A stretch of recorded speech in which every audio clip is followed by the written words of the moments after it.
Hello everyone, welcome to my YouTube channel. Today we will be discussing about medicine frequently used in veterinary practice as well as in human practice, but I will be discussing more about veterinary practice, its dose. यो चाहिँ मैले नेपालीमा explain गर्छु, लेखेको इङ्ग्लिशमा छ। इङ्ग्लिशमा लेखेको हुनाले पढ्नलाई सबैलाई सजिलो हुन्छ। यो चाहिँ स्कुलको स्टुडेन्ट 9-12 एनईबीले लिएको भेटनेरी एनिमल साइन्सको सिटिबिटीले लिएको भेटनेरीको प्र्याक्टिसमा ब्याचलर्समा र ग्रापसुकाहरूको सबैलाई प्रयोग हुन्छ र कसरी प्रयोग गर्ने, कतिखेर प्रयोग नगर्ने, के डोज रहेछन्, कसरी खुवाउने रहेछ भन्ने कुराहरू म यहाँ भन्न गइरहेको छु है। ल स्टार्ट गरौँ अब अल्बेन्डाजोल। अल्बेन्डाजोल के हो भन्दा एउटा बेन्जिमिडाजोल भन्ने ग्रुप अफ ड्रग्सको एउटा औषधि हो। यो औषधिले चाहिँ कुनै पनि गोलो जुका, भित्ते जुकाहरूलाई काम गर्दछ भने केही मात्रामा चेप्टे जुकालाई पनि काम गर्दछ। यसले फोक्सोमा रहेको जुका जसलाई चाहिँ हामीले डिक्टा एकाउलस भन्छौँ त्यसलाई पनि मार्न सक्छ र फेसियोला हेपाटिका जसलाई हामी नाम्ले भनेर चिन्छौँ, नाम्लेलाई पनि यसले मार्न सक्छ। यसको चाहिँ लार्भिसिडल इफेक्ट पनि हुन्छ।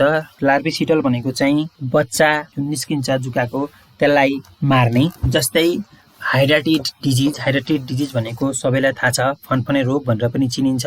सिस्टिसर्कोसिस, एस्केरिएसिस र हुकवर्म आङ्कुसे जुकालाई पनि यो प्रयोग गरिन्छ, जसले चाहिँ जुकाको बच्चा हुन्छ तिनीहरूलाई मार्ने काम गर्दछ। अल्बेन्डाजोलले चाहिँ टेराटोजेनिक लेखेछ। टेराटोजेनिक भनेको चाहिँ बच्चा जन्मिने बेलामा जुन भ्रूण भन्छ त्यो भ्रूणलाई कुनै प्रकारले इफेक्ट गर्न सक्छ, कुनै कन्डिसनमा मार्न नि सक्छ भने कुनै कन्डिसनमा चाहिँ त्यसमा डिफेक्ट ल्याउने, जसले गर्दा बच्चा जन्मिँदाखेरि अपाङ्गो जन्मिन सक्छ कि त अब कुनै पनि तरिकाको डिफेक्ट हुन सक्छ उसमा। त्यही भएर यो औषधि चाहिँ फर्स्ट ट्राइमेस्टर भनेको पहिलो 3 महिनामा चाहिँ प्रेग्नेन्सीको प्रयोग गरिँदैन। तर सेफ्टी मेजरको लागि हामीले, किन भन्दा सबै कुरा एक्ज्याक्टली 3 महिना भयो 4 महिना भयो थाहा हुँदैन, कोही बेला त्यसले असर गर्न पनि सक्छ। त्यही भएर हामीले यो औषधि चाहिँ प्रेग्नेन्सी भरि नै नदिन नै रिकमेन्ड गरिरहेका हुन्छौँ र हजुरहरू सबैलाई थाहा छ हामीले प्रेग्नेन्सीको बेला यो औषधि प्रयोग गरिँदैन। यसको अल्टरनेटिभ कुनै छ भने त्यो प्रयोग गर्न सकिन्छ, त्यसको बारेमा हामी पछि कुरा गरौँला। अर्को छ खाली पेटमा खायो भने कस्तो हुन्छ। इम्टी स्टोमक, खाली पेटमा खायो भने यसले जति पनि आन्द्रामा रहेको जुकाहरू छन् तिनीहरूलाई मार्ने गर्दछ, आन्द्रामा रहेका परजीवीलाई मार्ने काम गर्दछ। भने कुनै पनि फ्याटी मिल, चिल्लो पदार्थसँग खायो भने चाहिँ यसले जुन कोषहरूमा रहेको परजीवी छ, जुका छ, त्यसलाई मार्ने गर्दछ। अब हामी जाउँ डोजमा। यो चाहिँ गोलो जुका र फित्ते जुकाका लागि कुरा गर्न पर्दाखेरि गाई लेखिसकेपछि भैँसी पनि सम्झिनु होला, एउटै हुन्छ। गाई भैँसीलाई चाहिँ 7.5 mg 1 kgलाई दिइन्छ। PO भनेको चाहिँ पर ओरल भनेको मुखबाट खुवाउने।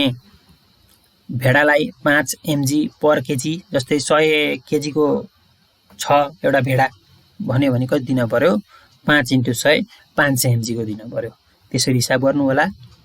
बाख्रालाई कति दिन्छ, 10 mg गरेर दिन्छ। 1 kgलाई 10 mg दिन्छ भनेपछि 10 kgको बाख्रा छ भने 100 mg को ट्याब्लेट दिन पर्यो, यो पनि मुखबाटै खुवाउने हो। पङ्गुरलाई 5 देखि 10 mg दिन्छ, यो पनि मुखबाटै खुवाउने हो। भने घोडालाई 25 mg 1 kgलाई दिन्छ, यो पनि मुखबाटै खुवाउने हो। अब अर्को रहेको छ चेप्टे जुका, फ्लुक, नामले माटेहरूलाई चाहिँ कसरी प्रयोग गर्न सकिन्छ भन्दा केटल भनेको गाई भैँसी 10 mg पर केजी को आधारमा दिइन्छ। 1 kgलाई 10 mg दिइन्छ। 600 किलोको गाई छ भने कति दिइन्छ भन्ने कुरा हिसाब गरेर निकाल्न सकिहाल्नुहुन्छ तपाईँहरूले हैन। यो पर ओरल भयो, मुखबाट खुवाइन्छ।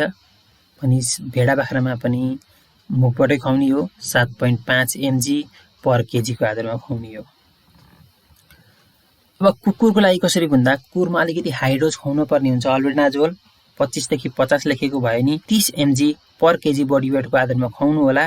र कुकुरहरूमा चाहिँ यो रिपिट गर्न पर्छ। अघि हामीले पढ्यौँ हाइड्रेटिड सिस्टिसर्कोसिस पढिएको थियो, त्यसको सिस्टहरूबाट लार्भा निस्किन्छ। सिस्टहरूलाई काम गरोस्, एडल्टलाई त वयस्कलाई त काम गर्यो, तर सिस्टलाई लार्भालाई काम नगरेको हुनसक्छ। त्यो बेला सिस्टबाट लार्भा निस्किन केही समय लागेको हुनसक्छ। त्यही भएर 21 दिनपछि दिएपछि त्यो लार्भाहरू पनि त्यसको बच्चाहरू पनि मर्छ भनेर रिपिट गरिन्छ। भने त्यसै गरी बिरालोमा पनि 25 mg गरेर दिइन्छ।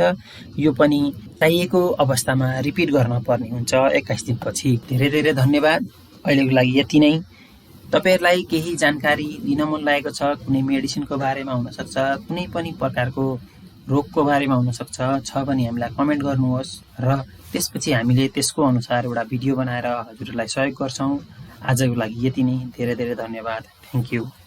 नमस्ते।